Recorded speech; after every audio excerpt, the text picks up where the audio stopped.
Ladies and gentlemen, welcome to the Jefé Sports Podcast. I hope you're having a fantastic day.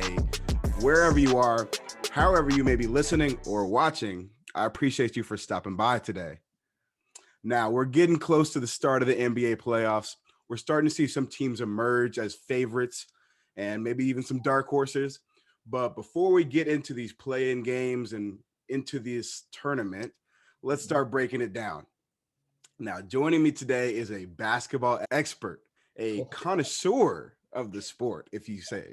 Ladies and gentlemen, joining me is the assistant coach at East Los Angeles College and one of the stars of the Netflix documentary series Last Chance U, Coach Rob Robinson. Hey, what's going on, man? I'm glad to be here. It's the first time somebody ever said I was a connoisseur of anything. I don't even know. I don't even know if I've used that word before. I've used the word cavassier, but I don't know if I've ever used the word connoisseur. I think cavassier is a little bit more fancy than connoisseur. Yeah. Cavassier. Yeah. We had some cavassier during the connoisseur talking, we'd be straight. That's for sure. Coach, how you been, man? So the Netflix documentary came out around March. You know, what have you been doing since then? I have I've done a lot of interviews. that is for sure. And my job, I'm the assistant coach at East LA Community College. We didn't get to have a season this year, or it didn't go down like we wanted, but we still have 15 to 20 student athletes who are full-time students that are transferring in, guys that are transferring out. Where there's still a lot to do every day, along with my own recently acquired teaching job online. So it's I've been working, but I've been taking time out every day to talk hoops with the world. Whether it be community college hoops, especially during the tournament time, NBA.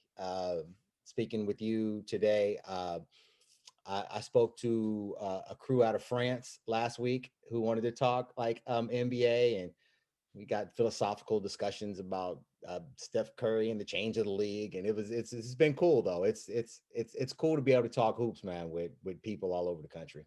Oh my goodness, man! Netflix really, it made you guys into celebrities. Oh, Netflix will change some things in your life. That is what's been the biggest change coming from that Netflix series? Oh, easily the biggest change. I could tell you that. I'm a basketball coach, and I was a high school basketball coach for 20 years. Now I'm on my third year of coaching. This time around at junior college, I did coach junior college basketball in 97, 98 as well. But this is my second go around at the JC level. So for 24 years, I've spent my life in gyms. I'm either practicing, watching. You're just in gyms like all the time. And I'm gonna tell you the difference is that every gym I go in, they know who I am, and it's not necessarily in terms of like you're some big celebrity. That's not it. But the basketball community is so small. It's big, but it's small. And what I mean by that is like if something comes out in the basketball world, everybody in a basketball gym knows what it is. If Jalen Suggs hits the big shot, and you go to the NCAA finals, if you go in a gym the next day, everybody in basketball understands that they watched it, right? And so if you're a hoop head and you like basketball, and that's from age like 8 to 88, like you watched this series, for a variety of reasons. One, something was probably closed because of COVID, so you're home anyway. The NCAA tournament was about to jump off, and Last Chance U has a really good reputation of making documentaries in the first place. And so when you mix all that together, like everybody's watch the show, right? So every there they go. Hold on. So what you heard was the actual star from episode 5. If you watch it, because I'm walking my dog in there, and he barks in that episode as well. So he's the actual star, the real star of Last Chance U. The real star of Last Chance U is my bad dog Bodie. That's him, and he's barking at my sons who like live here. Like he goes like he gets mad at people who live here, much less if you're just walking down the street. It's an interesting dog, but yeah, I'm noticed everywhere I go because people are into hoops in that environment. Like I can go to other places and you wouldn't like nobody might not notice me. It's not like I'm that type of celebrity, but in a basketball gym full of young men, they're going to notice who you are. I've been to high school games where like after the game, like I take selfies with the entire team one at a time, like as like the entire team. Like they're like, "Hey, Coach Rob, let me get a pic," and so I'll take pics, and then eventually we'll get to that kid I was there to watch, and so that's very helpful. Oh yeah. That is very helpful, being able to begin a line of communication with a student athlete to recruit one when they know who you are before you meet, and Mm. that you might not get the kid because it's very hard to recruit a kid. It's that's a difficult thing to do, because if I'm recruiting you, that means the 10 other people are. You're pretty good, right? So, but it does give me a chance to start that line of communication, and so that's been helpful. But that being said, I went wine tasting 2 weeks ago, and I was taking selfies with people out at a winery who said, "Hey, Coach Rob." I've been at airports. Oh yeah, the funniest one is right when Netflix comes out with the show is like the second week of March. I went home to see my dad in Kansas City because that's where I'm from, and Pops wasn't feeling too well, so I had to get home to be there with him for a minute, and I'm flying. Well, two. One, when I got there, I'm walking out the terminal at MCI in Kansas City, and somebody yells out, "Hey, Coach Rob!" And I turn around, and this is really tall, dark dude, and it was like the African center dude from Baylor. They're on their way to Indianapolis to go play, and he yells out like, "What's up, Coach Rob?" And so I talked to him briefly, and then I talked to all the student managers and all the people associated with Baylor like for 20 minutes out there. And they like the show, this and that. So I was like, I got noticed my first time I was in the airport. And then as I'm flying back, I was at MCI and I was eating. And this guy walks up to me and he walks up and he goes, "Hey, Coach Rob, I really hope you get that full-time coaching position." And then he just keeps on going. like he wasn't like, "Hey, what's up? How you doing?" Like, no, he was like, "Man, I sure hope you get that full-time job you were looking for." And I was sitting there and I called my wife. I'm like, "Hey, some random dude from Missouri, man, really hopes I get a job soon." it was and that's Oh what my Netflix will gosh. do. Yeah, yeah. And like just thinking about it, you guys really had no privacy for months. Like, so like you're saying, like usually like some people be like, "Oh, like I'm looking for a job, but I'm gonna do it quietly." But not everybody knows about your situation and everybody else in the team situation. Rob, Yeah, how is well, that? Like, what is like that's gotta be a little weird, like, doesn't it? the it's been weird since the first day they showed up with cameras. Now you get used to it, right? So we did get used to being the cameras there and being microphoned all day and being filmed, and now I'm getting used to people knowing who I am. And so, you got a random guy who feels bad for me because East LA won't give me a full-time job, and they still won't. I had to get a job like somewhere else so I can coach there.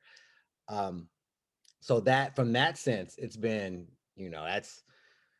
that's different. And you're out there, and just think of our players. Like, basketball is such an intimate sport. It's more intimate than any other sport. I It's I agree. don't I don't know of another sport where there's that much emotion involved, where you can see it at all times. Because other sports, they're just as emotional. Like a football, nothing more emotional than playing football, but we can't see it. Exactly. Those baseball guys, they really get into it, but they're so spread out. They're not there together having that emotional interaction.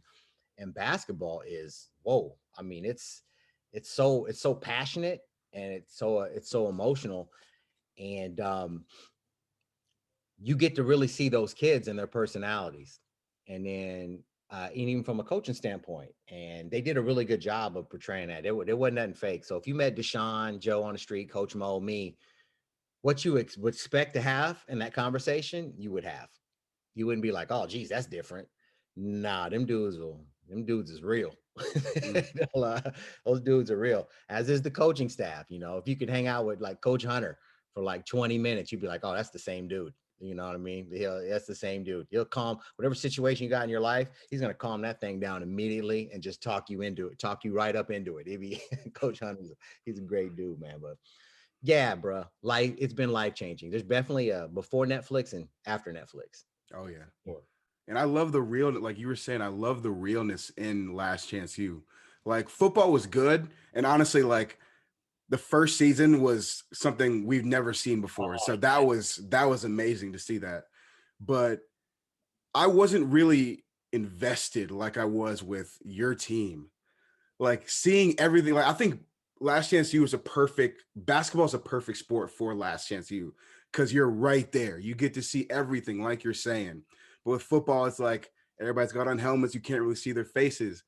But no, this was like I was so invested in your season. Like I really felt like I'm in LA right now. I'm listening to Nipsey Hussle. oh I'm yeah, out yeah, here. I'm like, it made me want to pick up a basketball. I haven't picked up a basketball in 8 years. yeah, And this right. this episodes made Yeah. me want to pick up a basketball. I could see that. It was, and the people who do Last Chance U, I mean, they are really good at what they do. I mean, they are.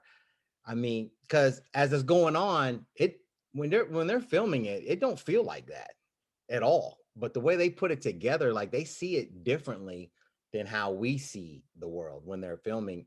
And they struck gold mine with basketball because they're really good at storytelling and filming storytelling and storyboarding and all that stuff. And basketball is just perfect for it. You got 30 games and a lot can go wrong in 30 games and you're there to film it. And like I said, in JC, especially, like they're only going to go to the good teams, right? They're going to like LCU is going to go where they're where you're successful. Mhm. And if you're successful at the junior college level, then that means you got a team full of guys where something drastically went wrong in their life. And so it's just a perfect match of drama and storytelling because it's not like we got kids from like, 4.0s, good families, resources. None of that stuff happens because if they had that, they wouldn't even be there Right. with us. So when they show up, it's literally, I mean, it's like there's 12 problem kids here. 12 problem. Great kids though, but just things happen in their life. And it was kind of like the perfect storm. And they were very smart. LCU was very smart to do Los Angeles. Because everybody, even, I don't know if you've ever been to LA, but even if you haven't, in your mind, you think you know what LA is. Everybody has their mind of what LA is. So now you say, hey, we're going to do something in LA. You're like, oh, shoot, let me get the feel of LA. And they captured it well. They captured LA. They captured LA well. They didn't capture the real grimy part of it. Don't get me wrong, but they captured it well because I mean, just miles from our school, man, there's like a little city of 20,000 homeless people. They didn't show that, but in your mind, you think LA, and then the way they did the music with the mix, my gosh, man, you really felt like, okay, I just had the LA experience for junior college basketball. And you Yeah. walk away, you like, I just had that experience. And after I watched it, I was like, oh shoot, man, like I coach at the coolest place ever. And when you're in it, you're like, man, this is grind. This is horrible. Like, I mean, it's a, you saw outside the offices and the gym and hey, it's grimy. You know what I Yeah. mean? But man, they made it look like it was the best job that you could ever have. But hey, anytime you can coach basketball, it is the best job you could ever have for sure.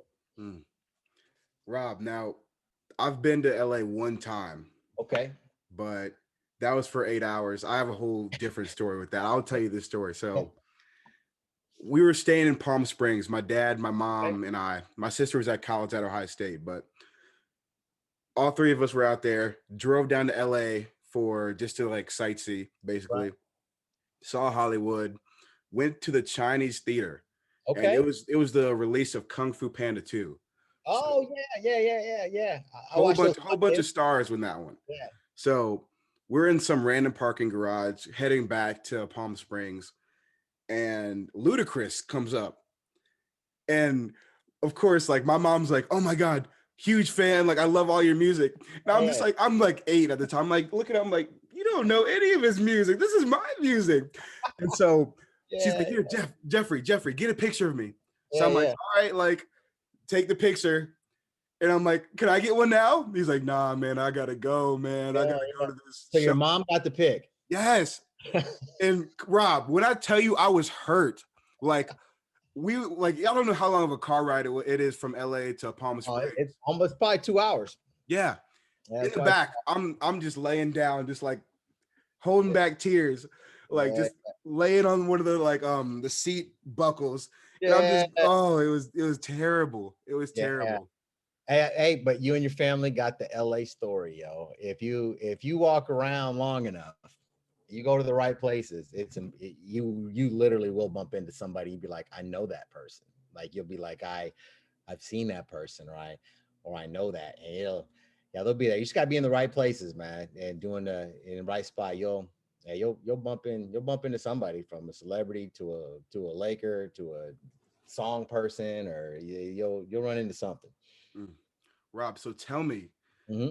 what is like like you're saying, like there's always this big image of LA, like every young kid wants to be famous, wants to make it out in LA. But as you grow up, and like I'm kind of experiencing this right now, where I'm hearing that LA is not everything that it's made out to be. Rob, give me a little insight on what the What real LA is what is like. really like? What is LA really like? Huh? It's a yeah. Los Angeles is it's an interesting place, because there's so many different parts of Los Angeles, and there's so many surrounding areas of Los Angeles. So like anybody in every state, like the town that you live in, there's a place around LA that's just like that. Every city that you've ever been to, St. Louis, Chicago, Kansas City, Atlanta, New York, there's a piece of that. Kind of like you'd be somewhere in LA and be like, well, geez, this feels like I'm in Atlanta right here. Like, because there's just so many different spots, and then it changes so drastically, like where the highway is over there by LAX. If you're on one side of the 405, that's what they show you. Like when you're watching a Laker game and they're going to commercial and they show the beach and it's all nice, and yeah, that's right there, right? And then you just go like 1 mile over the freeway, and then like you're off Crenshaw and Hawthorne, and it don't look nothing like that, right? So it's got everything. It has absolutely everything. From there's I don't know if there's another place where there could be a $20 million house, and then 3 blocks away there's 1,000 homeless people. Like it's a different place, but it's a great place to be. It's just it's just hard to live here. It's just hard to make it. You can make it, but it's hard to thrive with the cost of living and just getting places. It's here. I grew up in Kansas City, and my mom worked in Topeka, and we lived in Leavenworth. She was a congresswoman for the state of Kansas, so she worked in Topeka, and her job was about in the 90s. Her job was like 40 miles away. Yeah, well, there, 40 miles away, that's a 38-minute drive, right? Like Mm-hmm. here, like 5 miles away is a 40-minute drive. Like it's 10 million people, and it seems like they're all going to the same place I'm going every day. Like it can be Oh my frustrating. God. Yeah, Oh it'd my be goodness. frustrating to say the least, to spend $3,000 a month rent and then be stuck in your car for 3 hours. Like it's It really doesn't seem like it's worth it. I've come to the conclusion that it is not. Um, However, I've been in it. Like if I was in Kansas City my whole life, I'd be like, I gotta get to LA, right? But I've been in the Santa Barbara area, LA area, the Inland Empire since 1988 for the most part, and I think I've had enough. I could go somewhere else now. I've done it. You know what I mean? I've done it. It's great. It's a cool place to live though, and everybody says like they want to leave LA or leave Southern California. Like I'm just gonna go there, and I be thinking the same thing. And then I call up my dad, and he's like, "Yeah, it's 8 degrees today," and I'm like, "Well, it's 78 degrees here." You know what I mean? Like I'm going to walk my dog with a tank top on right now, and my dad's talking about his pipes freezing, and I'm like, Oh well, my goodness. maybe I'm not going to move.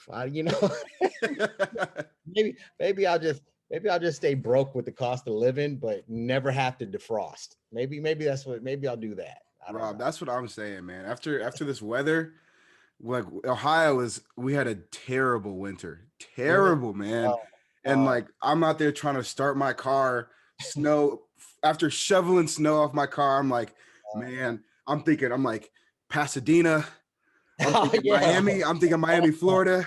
I'm oh, like anywhere but here. anywhere but here. And then, yeah, so I could see it. Like my dad be telling me, "Oh, shut up about your complaining. You could be here living with this." And I'm like, you're right. So it's hard. But what everybody's told me is you stay as long as you can, because once you leave, it's really hard to come back. So like I'm in no hurry to leave, but if it's time, I'm ready to go as well. I got a good mentor out there. Broderick Turner, the LA Times sports writer. Okay, yeah, okay. I know a lot of guys over at the LA Times that follow the high school and the high school level because we were really good.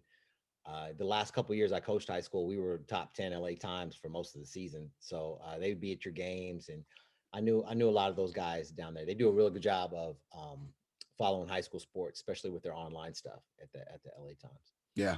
I'm a big fan of, I mean, before I met Broderick, I was a big fan of his work at the LA Times with the Lakers and the Clippers.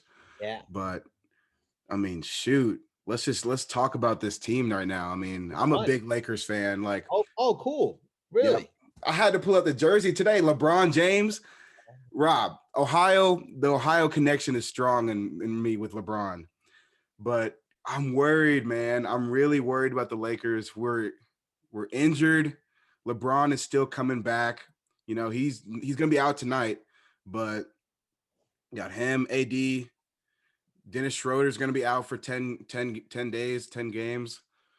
Man, Rob, what are you thinking, man? We got a chance, man, or what? I'm the Lakers have a chance. I mean, a legitimate chance, as long as they can hold on and keep playing. That's going to be the key. Like 5 and 7 game series is where it's at. Like that's like if they can just like they can grind through and get a good position. It actually doesn't even matter what position they're in the playoffs, because I mean the top four are the top four. Whether you're messing with Denver or Utah or whatever, they're that good, right? So Mhm. everybody's good. But if they can get into some grinded out series for 3-4 weeks, then they get to that Western Conference champion, the championship, then they're going to be ready, right? But the team that I mean, they got no games together. Yeah.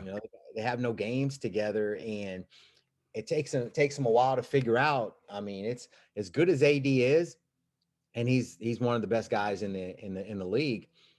uh it's hard to figure out how to play with a guy like that because of what he can do. Like, do we give him the ball in the block every time, or do we hit him for this three? Or I mean, do you isolate him? Do you have him weak side for rebounding? So guys, playing with AD, especially as he comes back from an injury, yeah, you got to play with that guy. Now, what you never have to worry about is LeBron James. Absolutely, ever. I'll argue with anybody till they're blue in the face. Like, that's LeBron is he's the best player I've ever seen in our lifetime. I'll argue with anybody, and I'm not even a LeBron fan. You know what I mean? It's not like I'm like LeBron. Like, I cheer for him now because he puts on a Laker uniform, but it's not like I lived and died with LeBron. But I knew, like, early on, like this, like the dude come on the floor, and as soon as he walks on the floor, like everybody in the entire organization was better. Like the whole organization, like the dude selling popcorn was better because LeBron was playing. And who gives off that? Like, nobody gives off that. No. Magic was similar. Like, Magic made everybody better. He made the city of LA better. He made the people he worked with better in the office, on the court, the coaches. Like, he made everybody better. And that's what you see with LeBron. And everybody with these arguments about who's the best, and that's futile.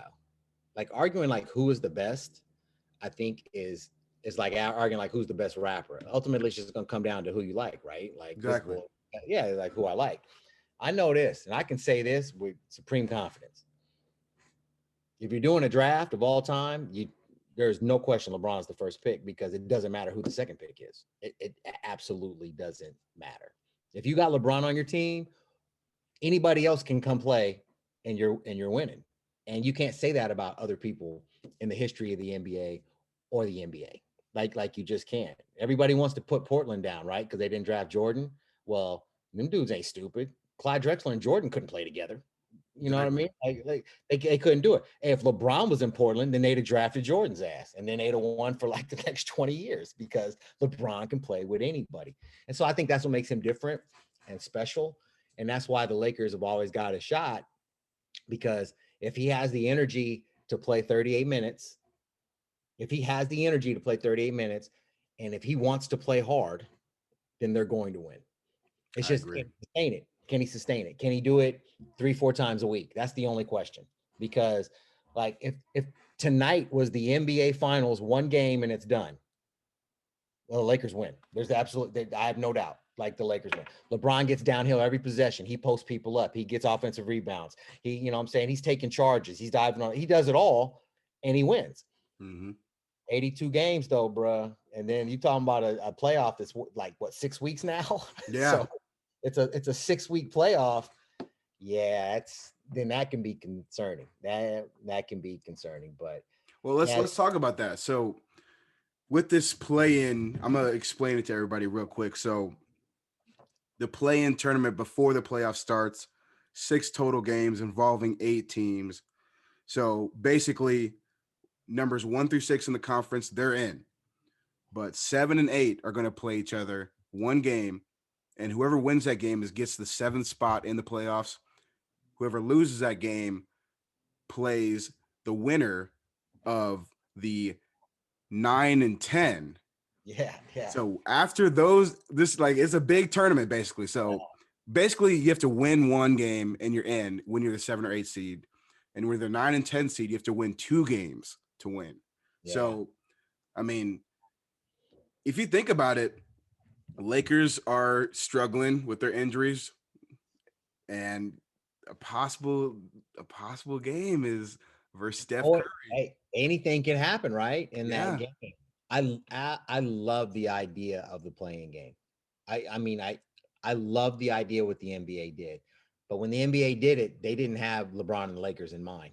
And I'm probably now they're like, oh shoot, like like Mm-hmm. like dang. That's not what we wanted. We don't want the Lakers for one game, because if the Lakers are one game and they're out, then Nobody's watching.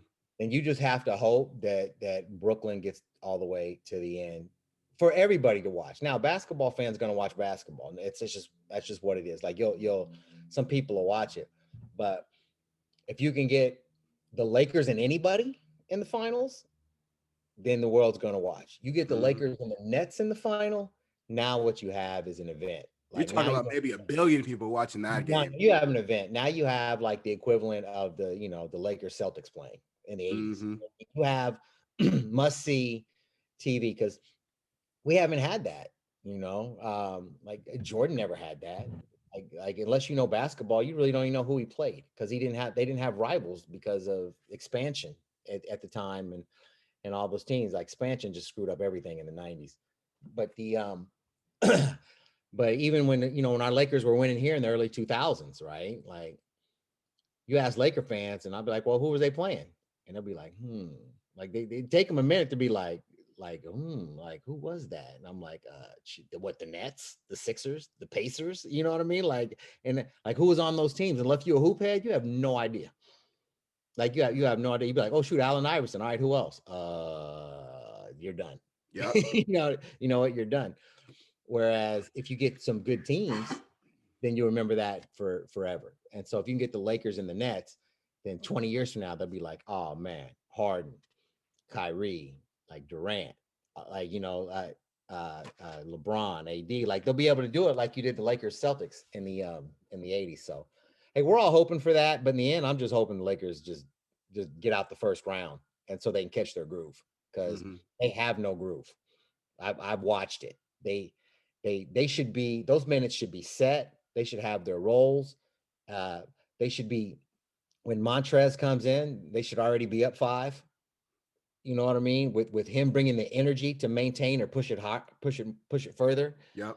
Uh, they should be to the point where if Pope is hitting threes, then it's a wrap. Like that's not even a game, right? It's like if that dude goes 5 for 7 for the three, which he should every 3 or 4 games. Like if he does it, then the games aren't even close. If Kuzma's playing strong, you're probably going to win it as well.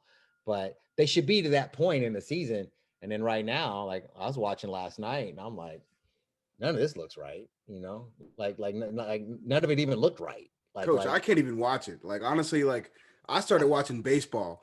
I'm like, you know what? Like LeBron's almost back. Then I'll start tuning in again, seeing what kind of leader he is, showing his leadership once again, bringing a team full of just individuals into a team. So like, I don't know, man. He will, man. I mean, that's what LeBron do, man. Like LeBron is different, man. And that's what makes him different. Or I think what makes him better. He's not necessarily better than James Harden, right? He's not necessarily better than Kyrie or Durant. I'm not saying that. But what I am saying though is like Alex Caruso makes $8 million because of LeBron. And those guys, them dudes I just talked about, they ain't getting nobody paid. Mm-hmm. Exactly. You know what I mean? LeBron, if LeBron came to my team, I'd be like, oh shoot, I'm straight. All I got to do right now is play some defense and hit an open jumper, and then I'm set for the rest of my life. This dude's about to take me to the promised land. And there's not many players in the league that have done, something like that. There's not very many guys at all.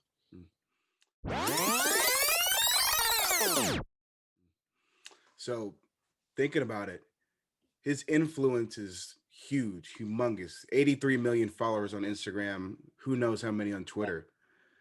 But for specifically the LA kids, the new LA kids that are coming up, do you think that LeBron can have the same effect as Kobe once did when he was playing with the Lakers?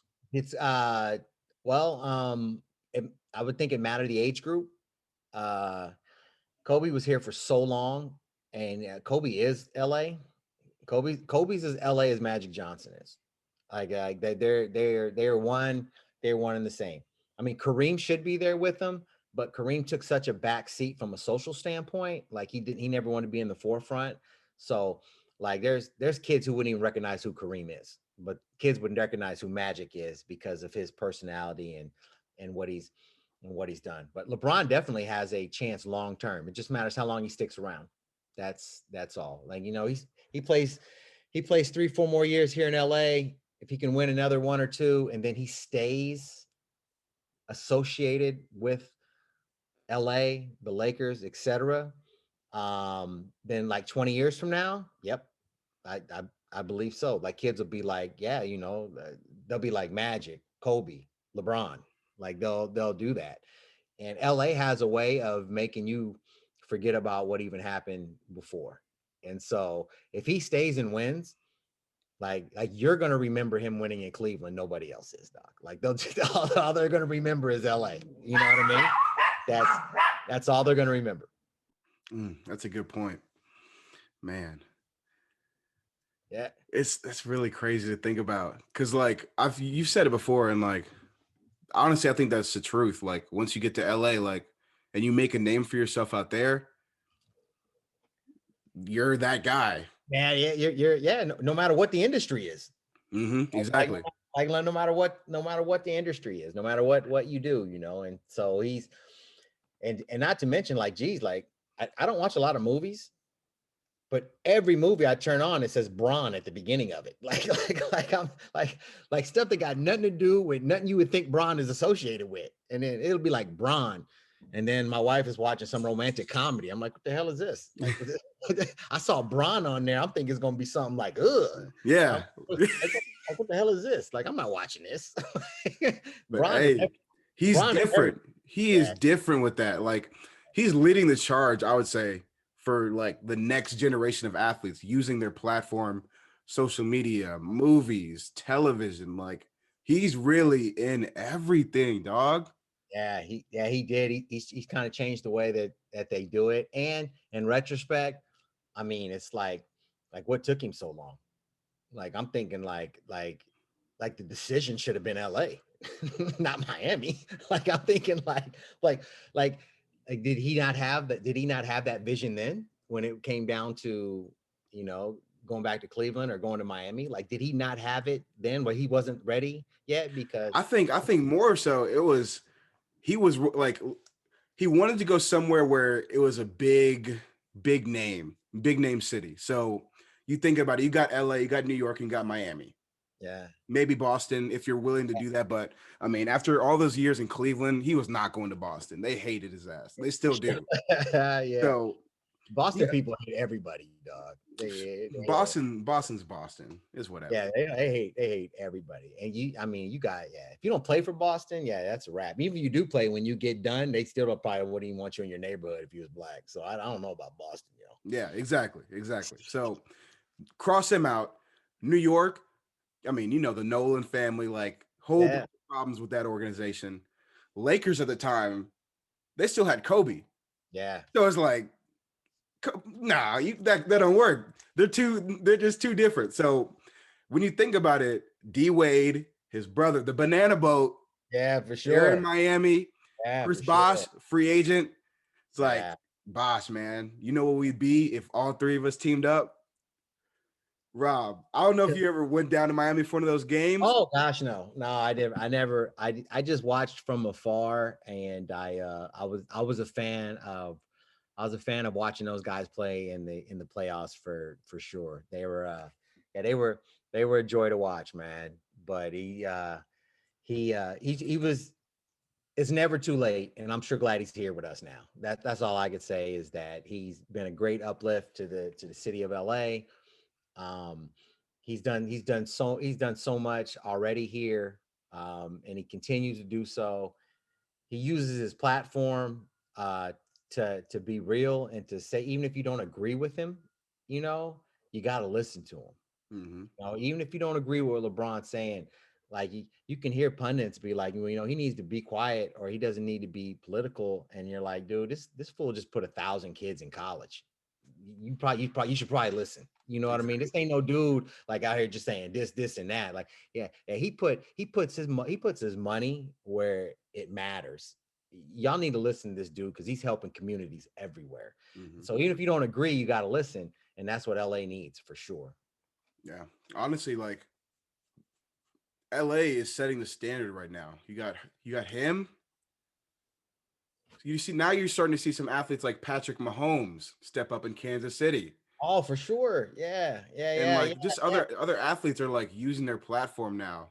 And honestly, like if this is gonna be a way to get America better, I think it's gonna be this way right here. Oh, well, dude, what you just hit on is if it wasn't if it wasn't for sports, if it wasn't for sports, we'd still be drinking out of a different water fountain, bro. That is the truth. Is Mm-hmm. as much as as much as the civil rights movement did, and don't it did set a foundation. There's no doubt. No one accepted. No one accepted black people or black athletes or the black community until they accepted him sports wise. That's where they accepted him first, always. I mean, the first black doctor, we like, well, whatever. But Jackie Robinson, okay, that changed America. That Mm-hmm. began to change America. Um, the South, that's why I'm so grateful they love football so much in the South. Because if they didn't love football as much, like we'd still be segregated down there. Like if they didn't love, but once they figured out we can win games with having non-white people on our team, all right, now you've seen the 50-year process because it's still going on. The 50-year process of integrating like like uh the South, and that's what sports does. If you're going to have a campaign about making America great, it's about integration, and sports is a part of that. Like people accept athletes. They Mm-hmm. will accept athletes, and it's I wish I wish it wasn't like that. And maybe a generation from now, it will just accept whoever for whatever, right? But until then, or how it's been, or even myself, like when I was growing up, because I grew up in the Midwest and I was biracial. And I mean, that's a story in itself, being biracial in the early 70s, coming out of civil rights in a place like Kansas. Mhm. Uh, but I noticed um, very early on, like if you were good in sports, people liked you. Everybody, like everybody liked you. I got cousins with the same last name. They weren't good in sports. Yeah, no, I don't know. I don't think our city cared too much about them. But if you're good at sports, if you can get 25 on a Friday night, or if you can run for 3 touchdowns on a Friday night, like your city loves you, like they like you, right? And eventually you can break down those barriers because of sports. And that's how we got it. That's how we got it popping and integrated. And that's how you fix it going forward. All the problems we have, you literally can fix them with with with basketball, with football, with baseball, with all those things. That's the social dynamic. And that's the one we got to buy into, because even if you don't have the same, the way you look at our country from a political standpoint, socioeconomic standpoint, uh, basketball and football and sports are alike. There'll always be that common ground.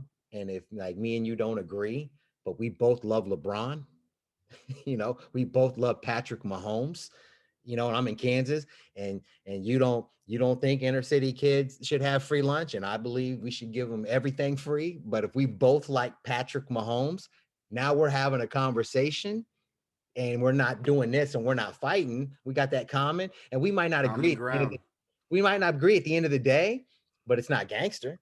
Like we're moving forward, and eventually, like my side's going to win.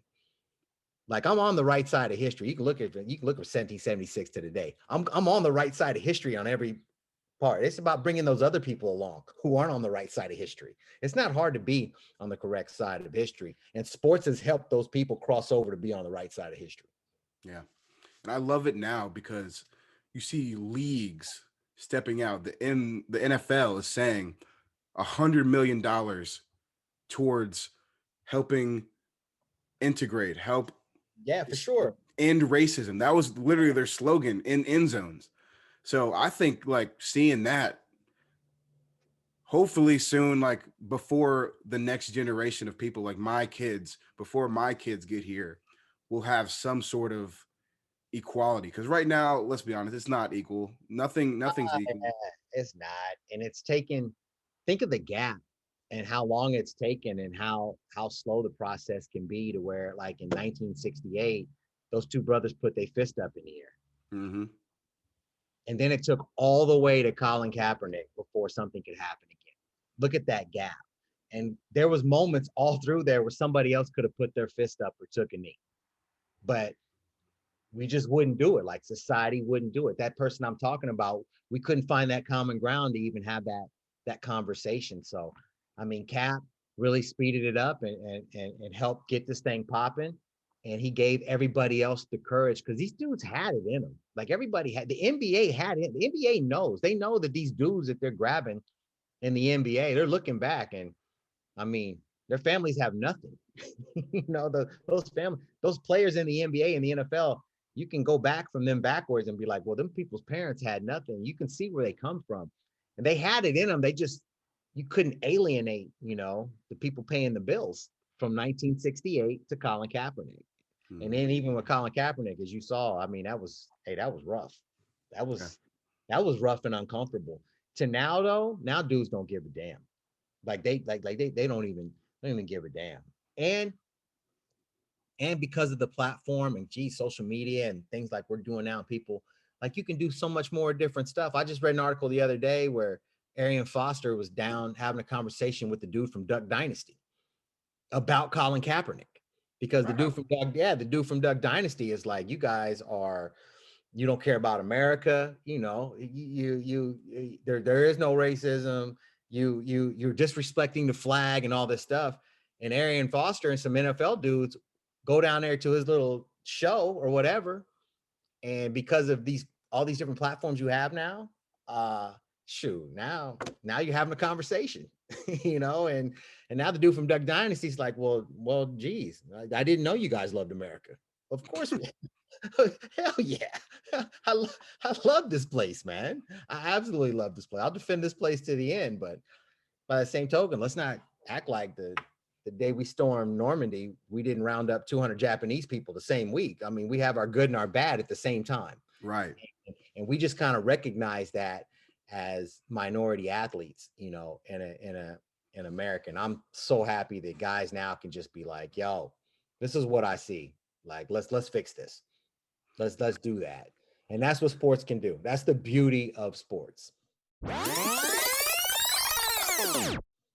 Rob, I'm curious to hear because you were out in California when Cap went down, Mhm. all that stuff, all the backlash. Like, you would think that California is such a melting pot of people. You would think that there'd be more support for Colin Kaepernick.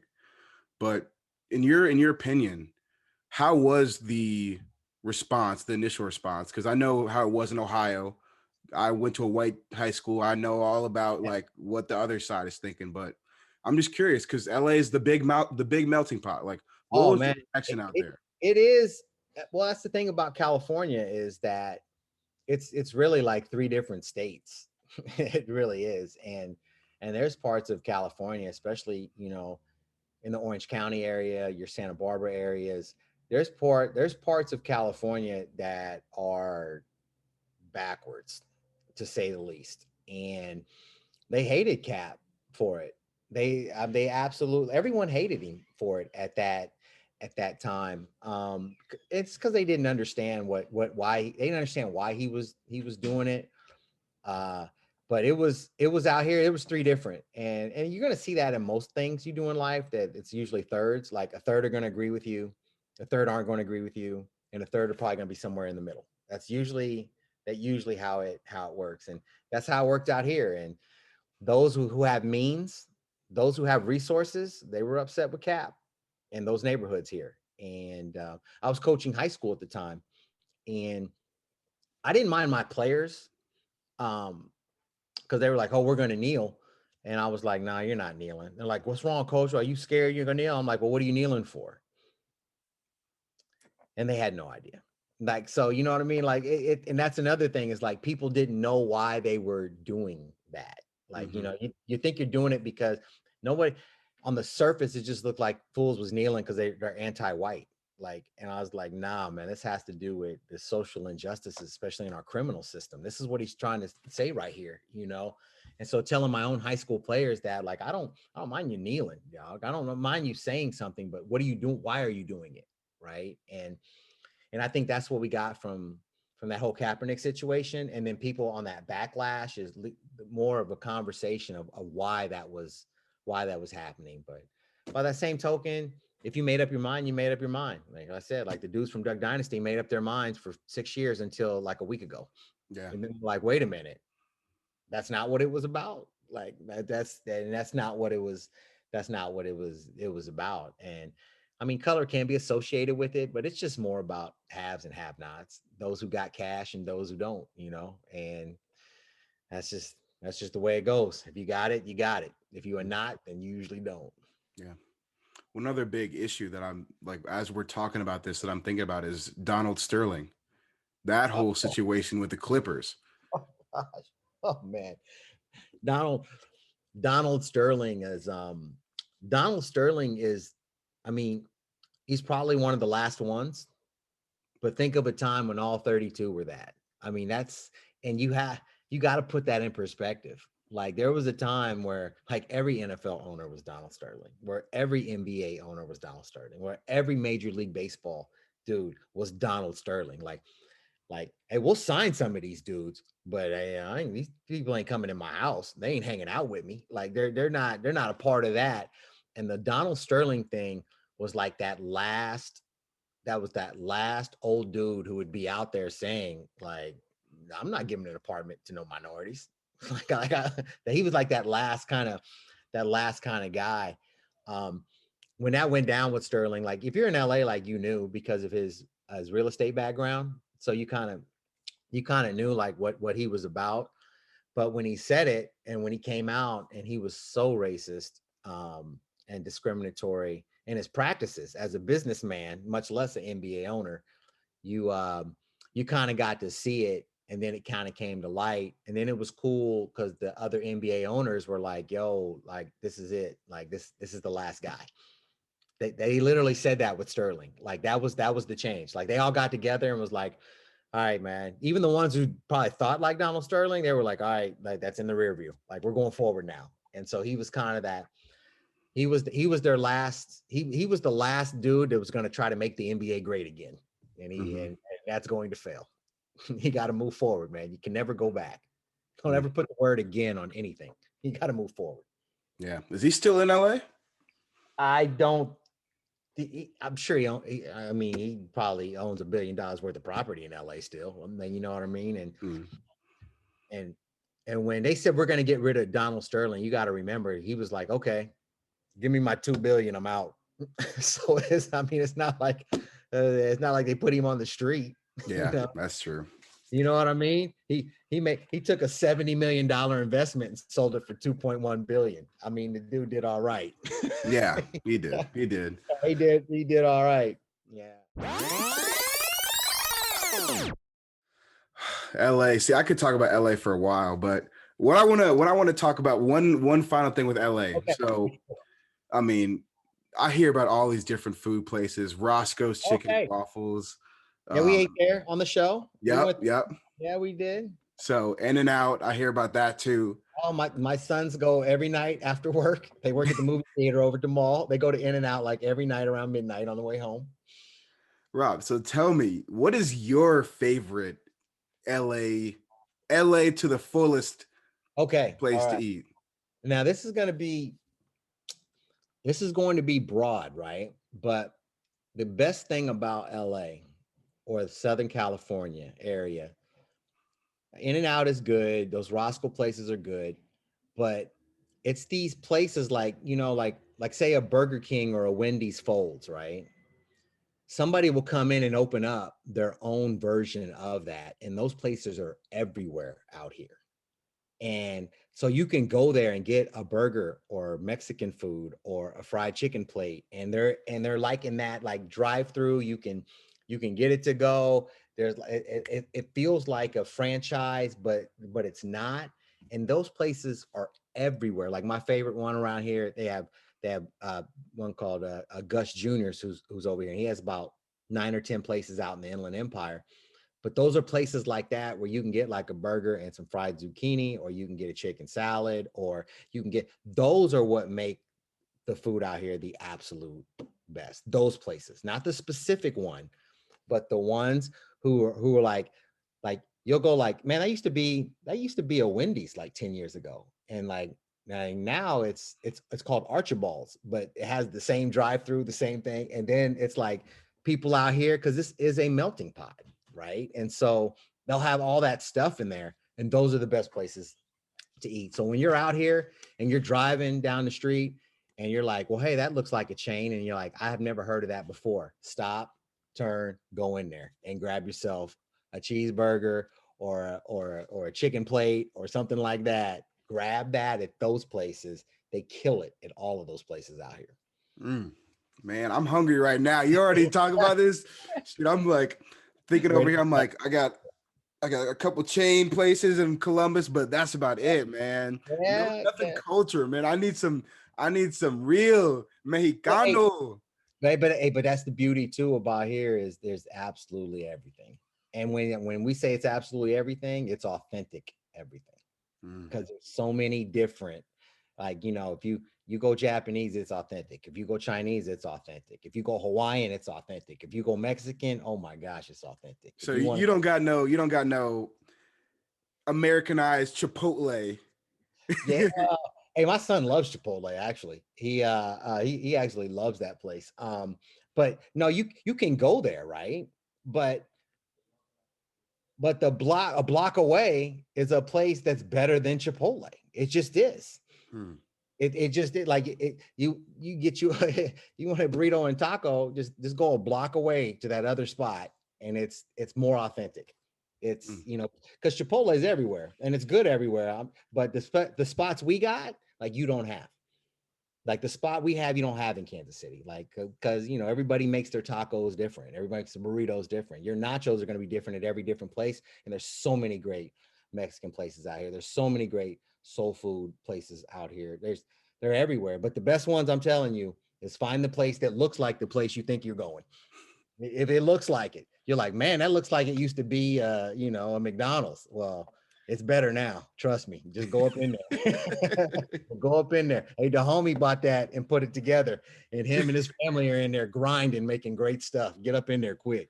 Oh my God, man. See, I need to live out in LA. I swear to God, man. I need Oh, to live you know out in LA. what? You know what you need? You need to know somebody and be out here 2 to 3 months. That's what you need.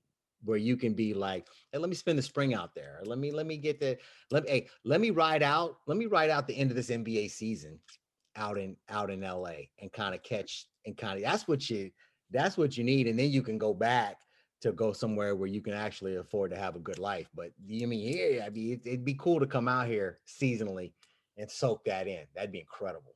Rob, you're giving me an idea, man. Yeah, I know a good amount of people out in LA. So oh yeah, just jump on Spirit Airlines for like $79 and don't even buy some clothes when you get here at Ross. Don't even trip. Just come out, just jump on for $79 and then make it work. They got an internet connection, man. Make it work. Let me ask you before we wrap it up. Yeah. Are you into Jordans and like shoes like that? Yes and no. My son he's a sneakerhead. Like he has like the boxes that he owns, he puts the sneakers in are more than my shoes sometimes. Like just the boxes that he buys and they got to stack up because he has to make sure they never turn yellow. He says. I am a Jordan fan, but it's very specific. I only wear Jordans that I played games in. So if I played a game in it in the 80s or 90s, then I'm rocking that shoe. No doubt. What's your favorite shoe?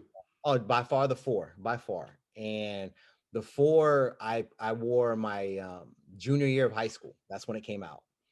And back then, I'd say 1 through to the Olympics, the 92 Olympics. So Jordan's first shoe into the Olympics. You bought Jordans to play basketball in. Like that's why you bought it. So when I went and bought the 4s at Harold Pinner's in Kansas City, that first pair I got, when I went and bought them, I wasn't thinking like, yeah, I'm about to go rock these. I'm like, hey, I got a summer league game down at Kansas City Community College tonight. Like I'm putting those on to go hoop like right now.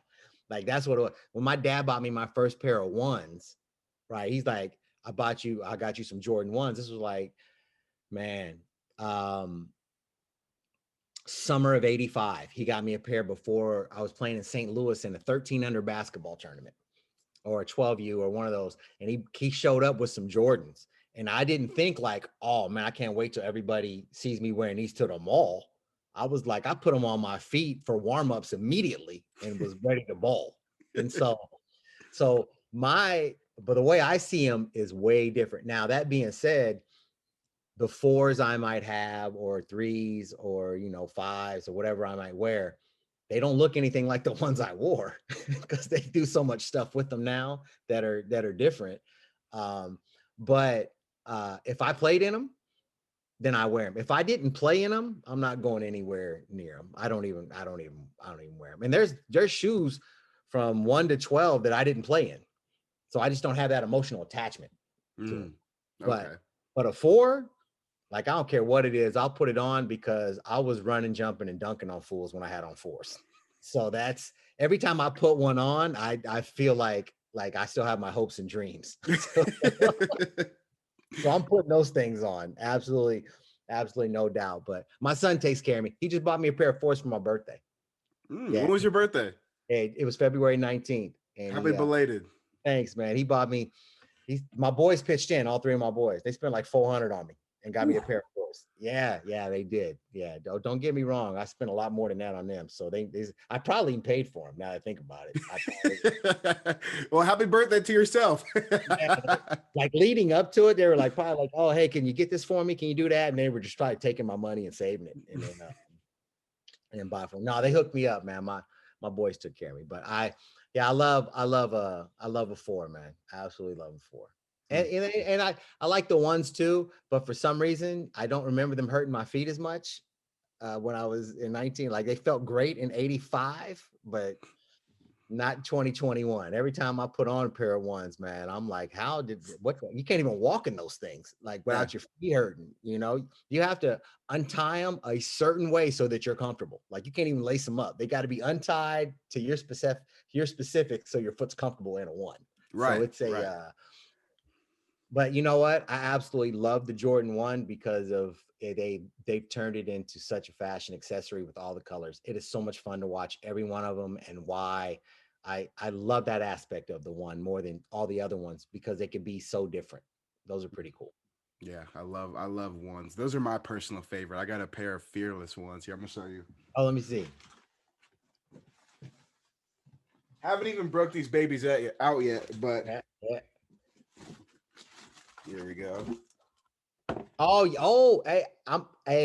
I think my boy might have those. You might have them. My boy might have to. I'm gonna have to see if he has it. He has a bunch of, but those right there, those are pretty cool right there, man. Those Yeah, are I'm trying to see. Like I'm graduating this Sunday actually, so get I out of. might take a little pictures, take a little flicks in them You're a beforehand. Buckeye, right? Yep, yep. You're a Buckeye. Are you a big Buckeye football fan or more Oh yeah. Cincinnati? Oh, Is big Buckeyes? Buckeye guy. I've been a Buckeye fan my whole life. Oh, really? Yeah. Yeah. Even though They- like I played at Louisville for a year. I played with okay. Lamar Jackson and Okay. Yeah. all Okay. those guys. Yeah. But like even when Yeah. I was there, I'm like, I still root for Ohio State versus Penn State, Michigan. Like Oh, I'm for a Buckeye. sure. Yeah. Yeah. Well, what I love about Ohio State, which is in Ohio State, Michigan's kind of the same as well. They could be SEC schools. And I have such admiration for fans and schools who are trying to win and never apologize for it. Like that's my bar. Like if you're trying to win and you're not apologizing, you're like, oh hey man, raise 10 million to fire this coach. We need somebody else. Like I know that's not right, but I'm like, okay, like I'm rocking with you because it matters. You know, Mm-hmm. I did a I did a podcast with a dude from England last week, and he's an Arsenal fan, and he was talking about. He goes, yeah, Americans aren't fans. Like he goes, like if we lose, we'll burn something down here. Like when we lose, like we'll burn this thing down. And I was like, hey, well, it's not too much different in Alabama, bro. There's some places where it's like that. And Ohio State probably more than anybody else in the Big Ten. Michigan can kind of be there, but they're kind of bougie. Nebraska fans are for real too. They're it's a cult. It's a They be cult. selling out those games at the stadium, don't they? They haven't since like the 67, I think. See, They that is insane to me. Like Ohio Stadium, like we fill it up the shoe, of course, but like to have that streak, man. Oh no, Nebraska fans aren't missing for any reason. But hey, when I lived there in Columbus, I was at a store just completely. I was living in Westerville. I don't know if the Westerville Inn is still there, but I was living at the Westerville Inn right next to the Denny's there when I was there.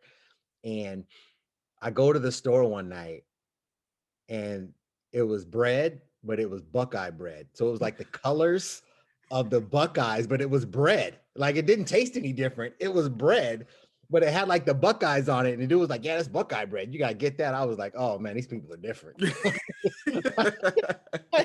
Like these people are different here. They're not messing around, man. They got Buckeye bread for your sandwich. Like they're not messing around. But yeah, I always enjoy watching Ohio State football because they're not apologizing. They'll take your transfer, they'll take your coach, they'll take your 5-star. We're trying to win, like what? And then everybody accepts it. So I'm in. Yeah, I like schools like that. But now Ohio State is like they're like SC's like that talent wise. Just nobody cares about dude. Nobody cares out here. Really? Like oh nobody cares. Like SC is SC. Absolute incredible talent. Like the talent is just off the charts, right? And they could be playing Ohio State and it won't be sold out and there'll be more Ohio State fans there. Like UCLA is an incredible football program. half full stadiums every game. Like, and That's people, yeah, it's they don't care. Nobody cares, man. Like nobody cares about football out here. They're fans, but they don't care. that's They're, insane. they're fans. They're fans. Like, they'll put their bumper sticker on, they'll wave their little flag, but they don't care. Like, they don't care. Like, if the state of Ohio right now, the governor was like, all right, man, I'm gonna put a tax on everybody right now so we can get this new staff to win this national championship. Ohio would be like, vote yes. Vote yes. Like, vote yes. Here, they'll be like, nah, man, we're not redoing the stadium. Are you kidding me? Like, you seen the Coliseum? Like, come on, man. Like, the Coliseum should be the mecca of football. Yeah. It should be. Coliseum should be the place where everybody in the country wants to come watch a game, be at a game. You go there right now. If you walk in the Coliseum today, it feels like you're going to the 1932 Olympics. Like, today. Like, it's like, what the heck, man? Like, they just don't care. Although the new football stadium over there for the Rams and stuff, that's ridiculous. Yeah, SoFi, that's Oh, sweet. oh my gosh, that is unbelievable. Right by the Forum too, Inglewood. It's gonna help those neighborhoods, man, because that's like in the worst neighborhood ever. It's pretty. That's pretty nice what they did, but that's what they should have done back with SC, man. They're SC, dude. Yeah. They're USC. They're But that USC. makes sense though, because I have like a good amount of friends who have come from California and they're just looking for like the closest big football school. And then like I like SC, right? But I mean, I'm not a fan to where like I care that much. But if you give me a choice, I'm like, well, I don't know if I want to deal with the 45 minutes of traffic just getting off the exit to go to a USC football game. Oh my goodness. It will take you 45 minutes just to get off the exit to go to a football game down at the Coliseum. I'm like, yeah, never mind. I'll just watch it on ABC today. And then everybody else does the same. And then you're looking up in the stands and SC is playing, like, let's say they're playing Oregon State, or they're playing Cal. And you're like, why? How come there's empty seats? You know what I mean? Like if Ohio State was playing Bowling Green, the place would be full. Capacity, yeah. They're playing Bowling Green. If USC played Bowling Green, there'd be 30,000 people there. Nobody would be there. 100,000 stadium. There'd be 30,000 people there. They would be them, and they're all old. They gave to the program. There'd be like no real fans there. It's hey, that's LA, man. Even as much as they like the Lakers, you ever turn on a Laker game? Watch the first quarter. You're like, you think it's warm-ups. There's nobody there. There's nobody. By the end of the game, like, everybody shows up. Like, nobody's there at the beginning of a Laker game. Watching the stands, completely empty. It takes everybody so long just to figure out if they're going to go or not. And then they like, all right, man. Hey, we're going to go over to the Laker game. Yeah, we get there at halftime. We'll get there eventually. Yeah, that's LA, man. That's LA. Oh my goodness. Well, Coach, I appreciate you for stopping by, man. Thank you so much for talking with me, and best of luck to you this year. I know you guys are coming back this year, right? With COVID.